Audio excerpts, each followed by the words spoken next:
Aún el pobre ha de dar a Dios de lo que tiene. Y el día de hoy quiero dar gracias a todos ustedes que han apoyado Ministerios Plenitud de Vida con tanta fidelidad. Realmente, si no hay, número uno, si no hay ovejas, pues ¿para qué está el pastor? Y si no hay personas deseosas y comprometidos para apoyar un ministerio, pues ese ministerio simplemente tendría problemas y no existiría. Entonces doy gracias a Dios también por los comentarios de algunos de ustedes que me han animado a predicar acerca de este tema, que es el dinero, que creo, bueno, antes podía yo decir que a los pastores no les gusta hablar del dinero, es difícil ese tema, pero saben que ya no creo más eso, porque hay pastores que pues eso es lo único que hacen, ¿no? Predicar acerca del dinero, y sobre todo cuando se dice dame, dame, dame, dame. Entonces es triste, pero la mentalidad de las iglesias ha cambiado, pero yo creo, honestamente, si abro mi corazón, la mentalidad acerca del dinero ha cambiado, pero yo creo que ha sido solamente en personas deshonestas que usan las cosas de Dios simplemente para medios de ganancia personal. Y ustedes ya saben tal vez de lo que me estoy refiriendo. Hay programas en radio, en televisión, que prácticamente lo único que hacen es pedir, pedir y pedir dinero.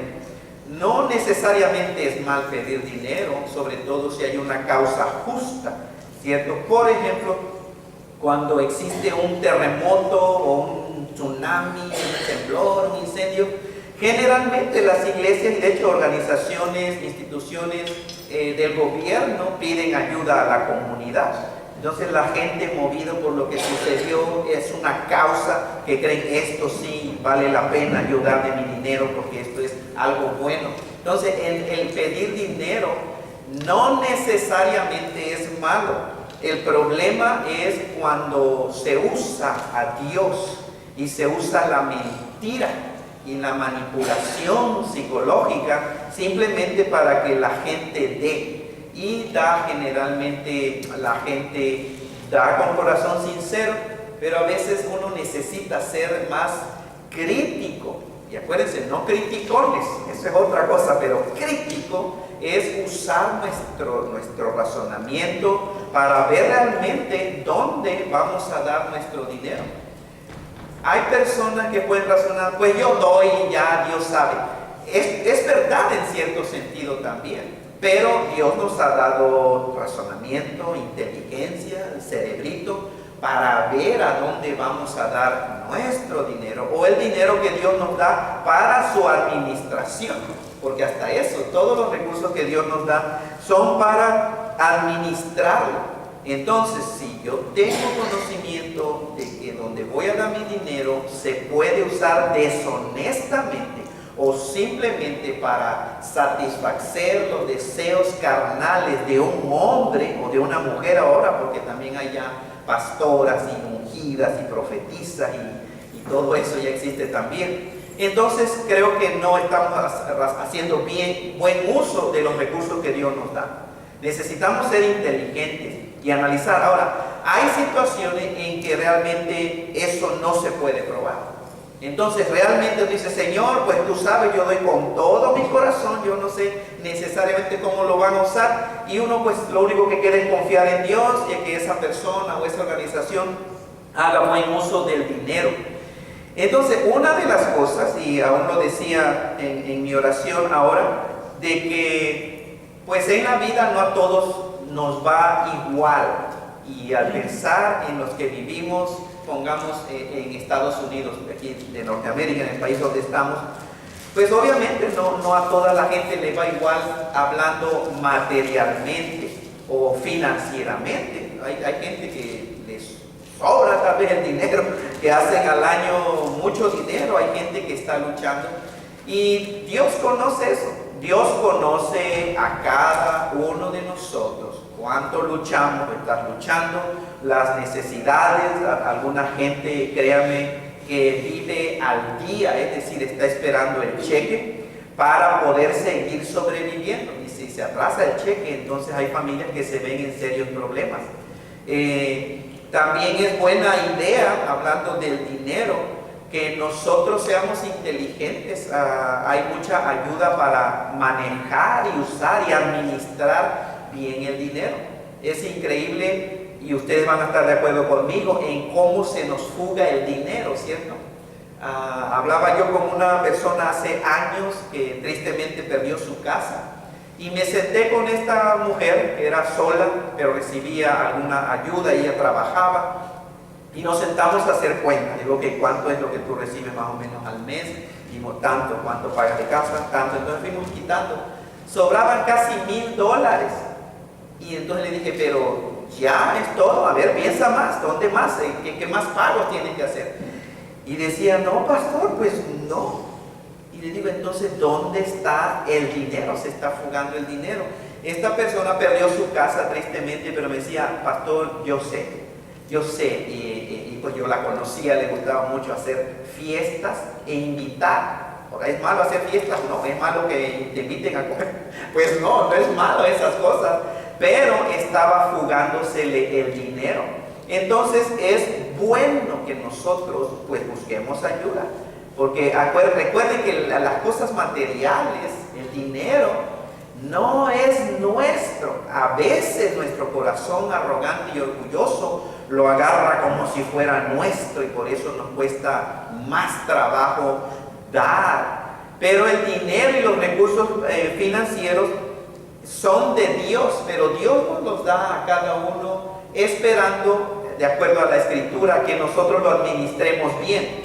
Y una de las preguntas es, ¿y qué de la gente pobre? ¿Qué de los que pues casi no tienen dinero o no tienen mucho dinero? La pregunta es, ¿tiene que dar dinero a la iglesia una gente pobre? ¿O le demanda Dios a la gente que tiene pocos recursos que dé dinero a la iglesia? ¿Qué si no da esa persona?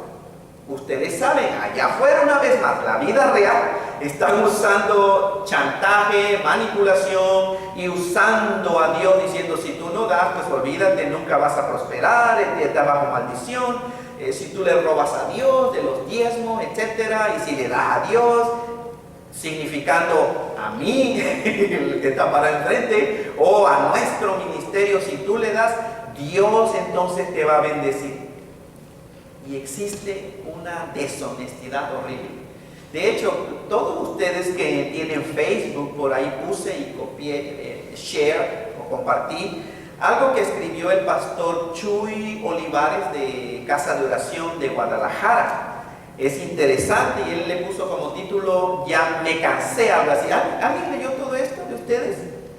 No quisieron, no le llegó. Bueno, lo compartí, lo voy a volver a compartir. Este es solo para los que tienen Facebook y tienen al pastor Roberto, que de amigo también. Se llama Me cansé o Ya me cansé. Está un poco larguito, pero vale la pena leer lo que este pastor expresó respecto a lo que se está viviendo el día de hoy. La manipulación, el chantaje. Da dinero a Dios y Dios te va a bendecir. De hecho, unos meten hasta el diablo. Ustedes saben la famosa frase, písale la cabeza al diablo, dame $100 para acá, y así le vas a pisar la cabeza al diablo para tú recibir más dinero. Cosas que uno dijera, ¿qué cosa? ¿Es posible que eso esté sucediendo? Bueno, la verdad es eso y cosas peores que esas están sucediendo a nombre de la palabra de Dios, a nombre del cristianismo. Entonces vean, la pregunta es que si la gente no da dinero, ¿qué beneficios existen si uno da dinero? Bueno, cada uno de los que están aquí pudiera tener su propia opinión. De hecho, yo puedo tener mi propia opinión. Sin embargo, nada más sería eso, ¿cierto? Nuestra propia opinión. Pero gracias a Dios, porque Dios no nos dejó simplemente a la deriva. Dios no nada más nos dijo, pues háganle como puedan y usen su razonamiento. Usamos nuestro razonamiento, pero últimamente en lo que nosotros confiamos es en la verdad de la palabra de Dios. Amén, hermanos. Ahora, antes de comenzar, necesitamos, antes de comenzar a desarrollar ese tema, necesitamos necesitamos contestar a una de las cosas, y tenemos que entender en realidad de que todas las iglesias locales, al decir iglesias locales me refiero como esta y todas las iglesias que están en cierta localidad, que están en la esquina de la calle tal y tal, o que están en Rowley, que están en Chicago, que están en Monterey, son iglesias locales. Hay muchas, hay grandes, hay pequeñas, etcétera. Sin embargo, todas esas iglesias, junto con algunos ministerios cristianos que existen, ¿sabían ustedes que dependen financieramente de lo que la gente da? Así de sencillo. Hasta ahorita, realmente, que yo sepa, el gobierno no apoya ninguna iglesia financieramente. Al contrario, está considerando cómo quitar el dinero de las iglesias el gobierno. Entonces, todas las iglesias dependen financieramente de la gente que se beneficia de alguna manera de esas iglesias locales. En cada localidad va un grupo de gente y obviamente las personas pues de alguna manera se benefician al estar asistiendo ahí, reciben alguna edificación espiritual y esa iglesita depende de la gente que asiste. El ministerio puede ser grande, puede ser pequeño, pero como les dije anteriormente, depende de la gente. Y el apoyar a su iglesia o algún ministerio al que uno asiste es un principio en que pues es usando el sentido común. Es algo válido, es aceptable, de hecho es algo razonable y algo que se espera. Y me pasaba por la mente y les invito a que piensen conmigo. Por ejemplo, cuando yo voy a un restaurante junto con mi familia y comemos, se espera que yo pague por lo que comí, ¿cierto? Es algo que hace sentido. Se espera que yo pague por lo que comí y no me voy sin pagar. Y tampoco me voy, bueno, espero que ustedes tampoco se vayan sin pagar, y tampoco vamos al restaurante de al lado a pagar, ¿cierto? Por lo que comimos en este restaurante. Por ejemplo, si tú te has anotado a una clase de Zumba, levanten la mano, no, mejor no levanten la mano, pero ¿quiénes? Alguna de las mujeres o algunos hombres también te registran a una clase de Zumba o a un gimnasio, ¿cierto? Que vas, recibes el beneficio, usas las facilidades de un gimnasio, pero se espera que de alguna manera tú también apoyes porque estás recibiendo un beneficio. Y también tomas tu clase de Zumba y las hermanas quedan bien delgaditas y esbeltas y por eso dan bastante dinero, no se crean, hermanos. Pero ustedes entienden la idea, es un principio pues, común.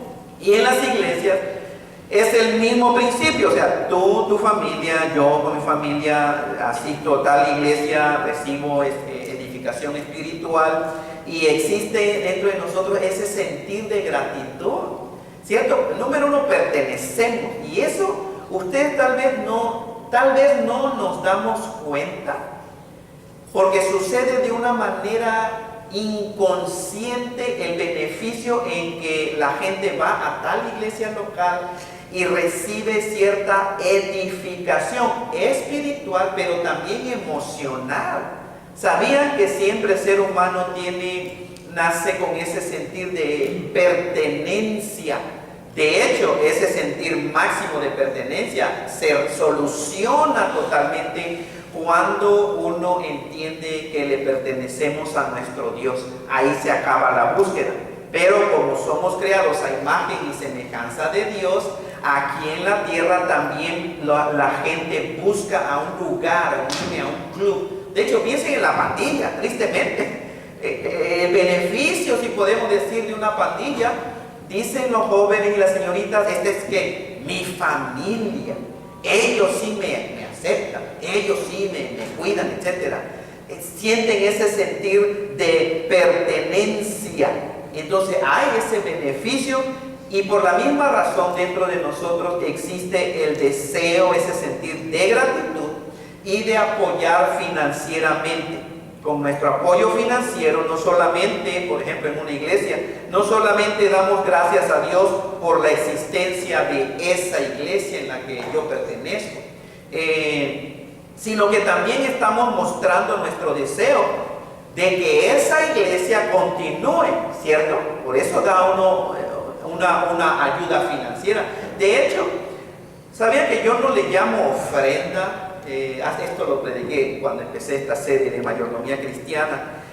No es ofrenda. Si analizamos bien, vean, ofrenda era en el Antiguo Testamento. Y ofrenda se le daba al Señor, a Dios, a Jehová. Entonces la gente aquí, fíjense, terrenalmente a un rey, a la reina de Inglaterra o al rey de un no sé qué país, se le da una ofrenda, es lo mejor o prácticamente todo lo mejor que tú puedas tener. Se le entrega, no es de lo que sobra. Eso sería de lo más ofensivo al rey, que uno de sus súbditos le quiera dar una ofrenda, pero de lo que le sobre. Entonces, si pensamos en el Antiguo Testamento, la mentalidad, lo que ellos sí sabían era que era para Jehová nuestro Dios, para el Dios creador del universo. Y por eso la gente sí lo ofrendaba lo mejor como para el rey. Y eso no hacemos aquí. Número uno, porque no es ofrenda, es ayuda financiera. Y créanme, si le llamamos ofrenda, entonces hay algo malo con nosotros, porque si le damos de lo que no necesariamente nos sobra, pero consideramos otras cosas en primer lugar y apartamos algo, eso sería ofensivo para Dios. Gracias a Dios, el antiguo pacto ya terminó. Y el día de hoy Dios no nos exige como en el Antiguo Testamento. Y ahorita vamos a ver algunos pasajes para ver el punto principal o el punto acerca de la pobreza. Entonces vean, cuando en una congregación se da el dinero, es un apoyo financiero, es una colecta. Y algunos piensan, algunas iglesias saben que ya tienen la cosita esa para pasar la tarjeta de crédito. Y uno pega el grito en el cielo porque dice, pero ¿cómo va a ser? ¿Por qué no? Es apoyo financiero y la gente puede apoyar financieramente como quiera. Si quiere dar cash aquí en efectivo, si quiere uno escribe el cheque, si en unas iglesias que tienen los medios, si quiere pasar la tarjeta, es lo mismo. Si quiere mandarlo por correo a la iglesia en 3 semanas, no hay problema en realidad de cómo uno apoya. Pero lo importante es apoyar, estamos apoyando financieramente. Estamos dando de nuestros recursos financieros como gratitud al Señor. Gracias a Dios por la existencia de esa iglesia, de mi iglesia familiar a la que yo pertenezco. Y realmente estamos diciendo, queremos que siga adelante este ministerio o esta iglesia. Ahora, una de las razones más comunes, y para algunas personas tal vez sea excusa, pero dejemos eso a un lado, pero una de las razones más comunes por la cual a veces la gente no apoya financieramente, saben que es no tengo dinero. No tengo dinero. Uno dice, bueno, pues yo quisiera dar, pero en realidad no tengo. Entonces, algo que necesitamos definir es qué significa en realidad no tengo dinero, ¿cierto? ¿Qué significa en realidad no tener dinero?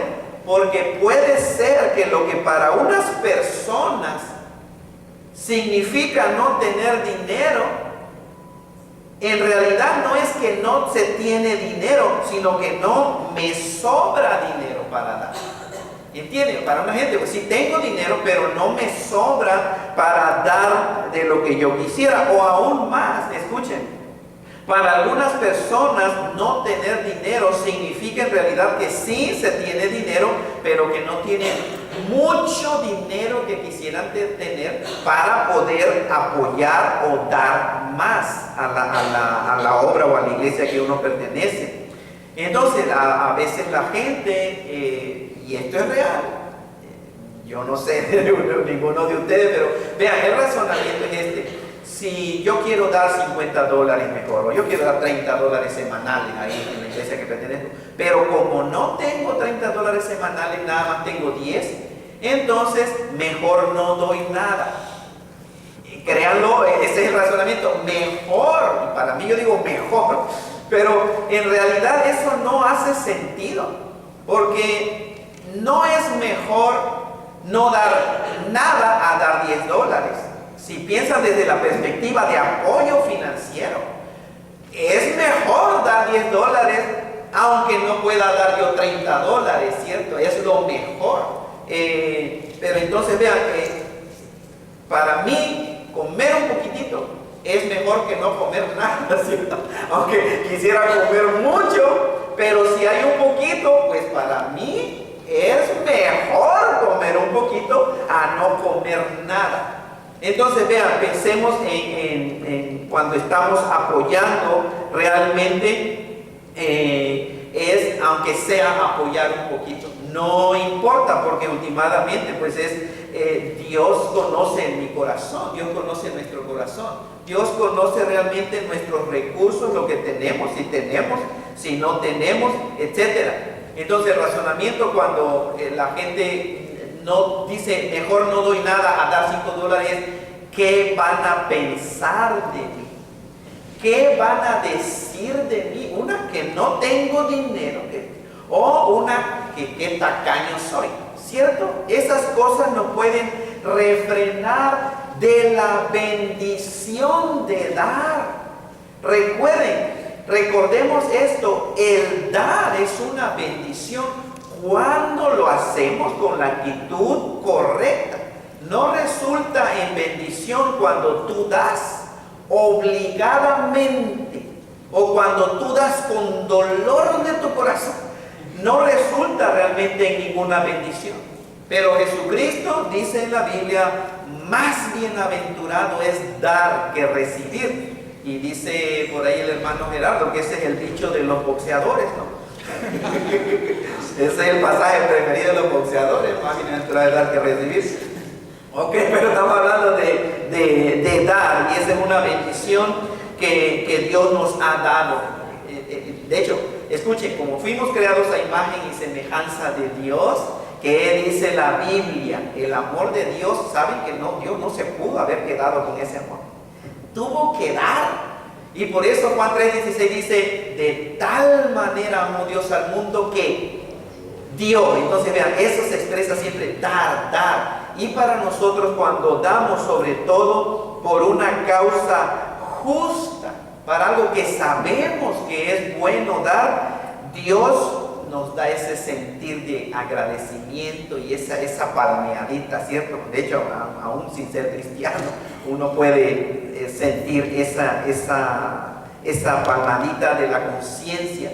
De hecho, la conciencia también reprueba cuando el ser humano, sin Dios, sin Cristo, que no conoce la Biblia, hace algo malo, la conciencia lo reclama y le dice, eso que hiciste está mal. Vean el Antiguo Testamento en el libro de Deuteronomio 16:16, dice, y ninguno se presentará delante de Jehová con las manos vacías. Cada uno, escuchen la palabra de Dios, con la ofrenda de su mano, ¿conforme a qué? Conforme a la bendición que Jehová tu Dios te hubiere dado. Aquí Moisés hablando al pueblo de Israel acerca de una fiesta del Señor, y este era el mismo principio cuando la gente daba ofrendas para el templo. ¿Sabían que en el Antiguo Testamento la gente que estaba a cargo del templo era la gente de la tribu de Leví, de los descendientes de Aarón, el hermano de Moisés? Dios le inspiró a Moisés para que dijera estas instrucciones a la gente. Vean, van a tener una reunión, van a ir al templo, a la casa de Dios. En aquel tiempo, recuerden, era la casa de Dios porque realmente era donde se manifestaba la presencia de Dios alrededor del mundo. Era una localidad, un lugar geográfico en aquel tiempo. Y el Señor le dijo a Moisés que le dijera a la gente, ninguno se presentará delante de Jehová con las manos vacías, cada uno con la ofrenda de su mano, conforme a la bendición que Jehová tu Dios te hubiere dado. Entonces vean, Dios le pedía a todas las familias de la nación de Israel que no se presentaran ante él con las manos vacías. Inspiración de Dios. Obviamente entre ellos también había gente pobre, porque recuerden, aún Jesucristo hace 2000 años, cuando Cristo estuvo aquí en la tierra, ¿qué cosa dijo acerca de los pobres Cristo Jesús? ¿Recuerdan? A los pobres siempre los van a tener. Siempre tienen a los pobres. Y en la realidad siempre va a haber gente pobre en este mundo. Tristemente, pero esa es la realidad. Entonces, cuando Dios dio esta instrucción a Moisés, Dios sabía que entre ellos había gente pobre. Y por eso Dios les dio instrucciones que deberían de ayudar a la gente pobre, porque siempre ha habido gente pobre. En el Antiguo Testamento, cuando cosechaban una tierra, dejaban las esquinas. Si era un cuadro, el área donde se sembraba, sabían que todo cosechaban, pero dice Moisés, Dios le dijo a la gente, pero no cosechen lo que está en las esquinas de los campos. Déjenlo ahí. ¿Para quién? Para las viudas, para los huérfanos, para los menesterosos. Y me encanta ese principio pues, que Dios da en la Biblia. Cuando llegué aquí a Estados Unidos en el 89 por primera vez, perdón, en el 85, en Texas, eso me impactó, honestamente me impactó tanto, hermanos, de ver cómo las máquinas hacían su cosecha, todo ya se acabó. Y después iba gente y recogía camionetas llenas de melones o de zanahorias o de papa, y ya eso era para los menesterosos, para los pobres. Entonces eso me impactó de gran manera. De hecho, ahí en el seminario donde estudié, siempre había que toronjas, un cajón de madera grande lleno de naranja, de toronjas, de brócoli, de cosas así, que sobraba de las esquinas de la cosecha, después de haber terminado ya la cosecha. Dios siempre se ha preocupado por la gente pobre, y cuando Dios da esta instrucción, Dios sabía también de que iba a haber gente pobre. Dios estaba consciente de que había gente pobre que se iba a congregar con todo el pueblo de Israel. Pero aún así, si estamos viendo bien lo que dice la Biblia, Dios esperaba que aún esta gente pobre ofrendara algo a Él. Escuche, Dios dice ahí, vean, como dice, ninguno se presentará delante de Jehová con las manos vacías, sino que cada quien debe de dar conforme a la bendición que Dios le dio a esa persona. Entonces, ¿por qué esperaba Dios que aún la gente pobre le llevara ofrendas? ¿Es Dios injusto? ¿Es Dios demandante? Sí, pero qué bárbaro Dios, ¿no? ¿Cómo espera que la gente pobre le lleve? Claro que Dios no es injusto, por supuesto que no. ¿Estaba Dios pidiendo algo imposible? Claro que no. Dios no estaba pidiendo algo imposible. Dios sabía y sabe que aún la gente pobre podía ofrendar algo para Él. Recuerden, Dios es perfectamente justo y Él nunca demandaría algo imposible de su gente. Dios sabe perfectamente lo que cada persona puede dar. Dios sabe eso. Dios sabe lo que yo puedo dar. Dios sabe lo que usted puede dar. Dios sabe lo que ustedes pueden dar. Dios sabe eso perfectamente, lo que podemos dar, incluyendo a la gente que tiene menos recursos. Ahora, claro que Dios no espera que los pobres den de la misma manera que dan los que tienen más recursos que ellos. Dios no espera eso. Dios espera que cada quien dé conforme a la bendición que Él nos ha bendecido. Entonces debemos entender que todo lo que recibimos son, bíblicamente hablando, hermanos y hermanas, son puras bendiciones de parte de Dios, por pura gracia. Escuchen, esto es muy importante que yo lo entienda y que tú lo entiendas. ¿Por qué tienen lo que tienen? Por pura gracia. No lo merecemos, pero Dios así nos los quiere dar. Esa mentalidad, ese entendimiento nos ayuda a ser más sabios, benevolentes y llenos de gracia también para la administración de los recursos que tenemos. Porque vean, si últimamente todo lo que yo recibo, sea cosas materiales o financieramente hablando, Dios me lo da, porque ahí está en la Biblia, lo está diciendo y lo sabemos nosotros. Y de esas bendiciones Dios espera que nosotros, sus hijos, demos para su gloria. Entonces, de manera que los que reciben mucho pueden dar más. Los que reciben poco, pues pueden dar menos. ¿Se dan cuenta? Los que reciben mucho pueden dar más, los que reciben poco pueden dar menos. Pero todos podemos dar y es una bendición dar. Como lo dije hace un momento, el Señor dijo, más bienaventurado es dar que recibir. Vean, hay otro pasaje, ¿lo alcanzan a ver? Ok, si quieren abran su Biblia, en Primero de Reyes capítulo 17, si no alcanzan ahí. No, pero lo pueden dejar, Sandy, porque por favor algunas personas... Ok, por favor, porque algunas personas pueden estar, si alcanzan a leer. No todos están como yo, que no ven, ¿no? Pero si quieren abrir su Biblia, Primero de Reyes, capítulo 17. Y recuerden que no es primera, porque no es una carta, es un libro, y se dice el primer libro. Primero de Reyes, capítulo 17, el versículo 10 al versículo 15. Yo lo voy a leer, ustedes guíense con la vista o vean ahí en la pantalla. Dice, entonces él se levantó, y esto, el contexto habla de Elías, ahorita voy a dar más explicación, hablando de Elías, el profeta Elías, y se fue a Sarepta. Y cuando llegó a la puerta de la ciudad, he aquí había una mujer viuda que estaba allí recogiendo leña, mujer viuda recogiendo leña. Y él la llamó, el profeta Elías, y le dijo, te ruego que me traigas un poco de agua en un vaso. Dice, para que beba. Y yendo ella para traérsela, él la volvió a llamar y miren lo que le dijo. Te ruego que me traigas también un bocado de pan en tu mano. Es decir, dame de comer, por favor. El por favor yo se lo añadió. Dice, y ella respondió, vive Jehová tu Dios, que no tengo pan cocido. Solamente un puñado de harina tengo en la tinaja y un poco de aceite en una vasija. Miren la situación de esta mujer. Y ahora recogía 2 leños para entrar y prepararlo para mí y para mi hijo, para que lo comamos. ¿Y qué dijo esta mujer?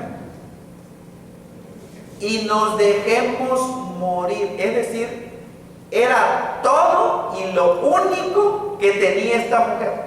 Ya no tenía más. Entonces el plan de ella era, pues voy a cocinar esto, vamos a comer y pues vamos a morir, porque ya no hay más para comer, era todo lo que tenía. Elías le dijo, no tengas temor, ve, haz como has dicho, pero hazme a mí primero de ello una pequeña torta cocida debajo de la ceniza y tráemela. Y después harás para ti y para tu hijo. Pero miren el siguiente versículo, esa cláusula, esa preposición, porque. O sea, Elías había sido enviado por Dios. De hecho, si ustedes leen en su casa todo el capítulo, Dios le dijo a Elías algo que iba a suceder. Todo esto de esta mujer Dios lo sabía. Y Dios lo envió. Entonces Elías, convencido por la dirección de Dios, le dijo, no tengas temor, haz lo que vas a hacer. Pero después dice, porque Jehová, Dios de Israel, ha dicho así, la harina de la tinaja no va a escasear, ni el aceite de la vasija va a disminuir hasta el día en que Jehová haga llover sobre la faz de la tierra.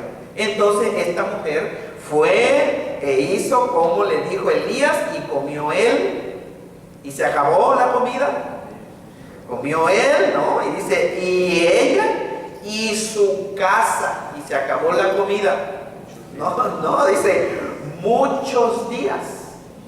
El contexto dice que Dios, por medio del profeta Elías, había enviado un gran hambre en toda la región. Había mucha hambre, mucha escasez de comida. Dios había enviado a Elías a esta ciudad o a este pueblecito de Sarepta, donde vivía esta mujer viuda. Como vemos, la mujer no tenía prácticamente nada, ya era todo lo que tenía, solo un poquito de harina, de aceite, iba a hacer pan, se le iba a comer con su hijo y a esperar su muerte.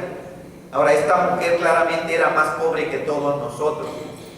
Ya, puede ser que yo esté equivocado, pero creo que no estoy equivocado. Pero puede ser que esté equivocado, ¿cierto? Pero no creo que estoy equivocado. Pero esta mujer, vean, más pobre yo creo que todos los que estamos aquí el día de hoy, aquí en Estados Unidos. Cuando esta mujer, cuando le dio el pan a Elías, ella prácticamente estaba dando todo su sustento para vivir. Se quedaría prácticamente sin nada. Notemos que Elías conocía muy bien la situación de la mujer. Sin embargo, Elías actuó de acuerdo a lo que Dios ya le había dicho a él, que esa mujer lo iba a alimentar. En el contexto, Dios le había dicho: yo tengo esa mujer que te va a alimentar. Elías le pidió primero que le diera de comer a él y después ella. Elías confiaba en la providencia de Dios, la divina providencia. Por eso es que seguimos viviendo, por eso es que seguimos comiendo todos los días, mucho o poco o en escasez. Y aún cuando tuviéramos días enteros sin comer nada porque no tenemos nada que comer, pero Dios es fiel y de todas maneras nos provee de alguna u otra manera. ¿Qué hizo la mujer? Bueno, la mujer también confió en cierto sentido en Dios. ¿Cómo lo sabemos? Vean, en el versículo 9, Dios ya había ordenado a esa mujer para que alimentara a Elías. Miren lo que dice la Biblia: levántate. Antes de que Elías se encontrara con esta mujer, le dijo: levántate, Elías, vete a Sarepta de Sidón y mora allí, quédate a vivir allí. He aquí, yo he dado orden allí a una mujer viuda que te sustente. Entonces vean, Dios ya había puesto en el corazón de alguna manera a esta mujer para que obedeciera y para que alimentara al profeta Elías. Dice: yo he dado orden a una mujer viuda para que te sustente. Es decir, en el corazón de esa mujer había la confianza de parte de Dios para que le diera de comer a Elías. Dios puso en el corazón de esta mujer el hacerlo. Bien pudo haber dicho: estás loco, primero soy yo y mi hijo, como tú que ni te conozco, te voy a dar de comer. Dios le dijo por medio del profeta Isaías: Elías, no tengas temor, ve, haz lo que debes de hacer. Y el temor, vean, esa palabra, no tengas temor, es clave, porque el temor es lo que impide a muchas personas a dar. Tienen temor. Sabemos que el temor no proviene de Dios. Y en primera de Juan, esta sí es una primera carta de San Juan, capítulo 4, versículo 18, dice esta declaración el Señor: en el amor, es decir, en Dios, dice, en el amor no hay temor, sino que el perfecto amor echa fuera el temor. Porque el temor, dice, lleva en sí castigo, de donde el que teme no ha sido perfeccionado en amor. Vean lo que la palabra del Señor nos dice: en el amor no hay temor. Dios es amor. No podemos tener miedo, temor en Dios. Dice, sino que el perfecto amor, que es el amor de Dios hacia nosotros, Dios nos ama y el amor provee, cuida. God cares for you. Él se preocupa, Él te cuida, Él me cuida. Y vean lo que dice: porque el temor lleva en sí castigo, es decir, me va a pasar algo malo. Si yo temo, dice, no está perfeccionado en el amor. En el amor no puede haber temor, porque el amor echa fuera el temor. El temor, cuando uno tiene miedo, teme algo, es que te va a pasar algo malo. Y la persona, cuando volvemos a la Biblia para hablar de los recursos financieros, temo, por eso no doy. No, ¿por qué? ¿Y saben cuál es el razonamiento? No me va a alcanzar, no voy a poder, ¿y qué va a hacer de mí? ¿Cómo le voy a hacer? Temor. Pero la Biblia dice: de donde el que teme no ha sido perfeccionado en el amor, es decir, no ha sido perfeccionado en Dios. Todavía no ha llegado a comprender la grandeza de Dios. La persona que teme todavía no ha llegado a comprender el grandísimo amor que Dios nos tiene. Entonces, una manera práctica en que puede vencer esto, o podemos vencer esto, ¿saben cuál es? Si uno tiene temor de dar, ¿cuál es la mejor manera para vencer este miedo? da. Número, claro, tiene que entender el amor de Dios, pero prácticamente pues da. Esa es una manera práctica. Entonces, al principio puedes dar si quieres con cautela, para no decir con desconfianza en Dios, ¿ok? Da con cautela, da un poquito. Luego que veas que no te moriste y que pudiste seguir comiendo y teniendo ropa, entonces auméntale un poquito más. ¿Cierto? Es práctico. Doy, tengo miedo, yo creo que no va a alcanzar, etcétera. Ok, pero me voy a dar un poquitito a ver si me muero, si mis hijos se quedan sin nada, etcétera. Obviamente. Entonces, ok, ya pasé esta semana, para la otra semana, entonces tal vez puede decir, añádale un poquito más. Y así se puede ir aumentando poco a poco hasta que tú consideres, esto yo lo puedo dar. Creo que esto lo puedo dar. Y te vas a dar cuenta de algo. Dios es fiel. Dios es fiel. Y ahora, no lo des por obligación, no demos por obligación. Escuchando, es muy importante que no demos por obligación. De hecho, yo le he dicho, hermano, y con amor le digo, si das por obligación, mejor no des nada, no des ni un centavo. Mejor pues quédate tranquilito con el dinero. Pero esto es real, porque Dios mira el corazón últimamente, recuerden eso. Entonces recordemos que la historia de Elías y la viuda está registrada en el Antiguo Testamento. Sin embargo, en el Nuevo Testamento, Dios nos ha dado de su Espíritu, y es ese mismo Espíritu que y es ese mismo Dios, que por medio de su Espíritu Santo que nos ha dado a los creyentes, ese Espíritu Santo habla a nuestros corazones para que nosotros también actuemos en fe. En fe actuaron los antiguos del Antiguo Testamento. En fe actuó esta mujer. En fe actuó también Elías para irse a un lugar donde había una gran hambre y que no sabía cómo se iba a ser mantenido. Tuvo que confiar en Dios, porque Dios le dijo, ya le ordené a una mujer viuda que te dé de comer. Entonces eso lo dijo Dios. Ya tuvo que confiar, tuvo que hacer la decisión de creerle a Dios y confiar en el Señor. Y nosotros, al igual que la viuda, vean, necesitamos confiar en lo que Dios nos dice en las Escrituras, y Dios nos habla por medio de su Espíritu Santo. La confianza en Dios siempre nos mueve a actuar hacia lo que Dios nos dice. Desconfianza en Dios no te va a mover a actuar. Uno necesita confiar, confío en el Señor y por eso actúo. Vean en el libro de Génesis también, una vez más, si está muy pequeñito pueden buscarlo en su Biblia. Génesis capítulo 28, versículo 15, y después versículo 20 al versículo 22. El contexto, Dios le está hablando a Jacob, que llegó a ser Israel, el padre de las 12 tribus de Israel. Jacob es Israel. Y esto fue, vean, la instrucción del mismo Dios que tenemos nosotros, que es el mismo Dios. No piensen que aquel era un Dios y que creemos es otro. El mismito Dios le dijo, he aquí, yo estoy contigo. Promesa del Señor. Y te guardaré por donde quiera que fueres. Y volveré a traerte a esta tierra, porque no te dejaré hasta que haya hecho lo que te he dicho. E hizo Jacob voto. Esto fue asunto de Jacob, diciendo, si fuere Dios conmigo y me guardare en este viaje en que voy, y me diere pan para comer y vestido para vivir, y si volviera en paz a casa de mi padre, Jehová será mi Dios. Ese es el voto que hizo Jacob.